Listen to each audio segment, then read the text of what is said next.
There's been a lot of pressure from these government agencies, environmentalists about electric vehicles. However, from a car enthusiast standpoint, I don't believe EVs can be a car enthusiast car, and here's why. Biggest things when it comes to cars, and I talked about it in some of my previous videos, is the visceral feeling when driving these cars. I've been in a Tesla and it has not wowed me. It did not leave me wanting more, wanting a Tesla and go out, sell my car. When we talk about cars, it's not just about the 0 to 60 times or how fast the car is. Floor it in the Tesla, it throws you back in your seat, but then what else is it?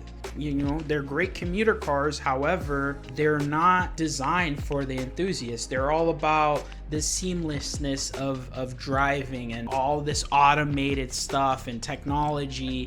And honestly, car enthusiasts, we want the analog. We want looking at a dial, seeing the needle go this way, barely coming back, the shifter going in and out of gear, banging gears left and right. Like, that's what we want as enthusiasts. We like the analog because it makes us feel connected to the car. When we don't feel connected to the car, it feels soulless. It feels like we're driving this shell of a machine. Cars for us as enthusiasts, they invoke emotion. They're about how does this car make us feel, and every car has this distinct feeling to it. You know, when I hop in my WRX and I drive it, or I hop in even my friend's WRX, very distinct feeling, handling characteristics, acceleration, braking, you know, turning, everything is distinct in its own way. And that, to us as enthusiasts, that's what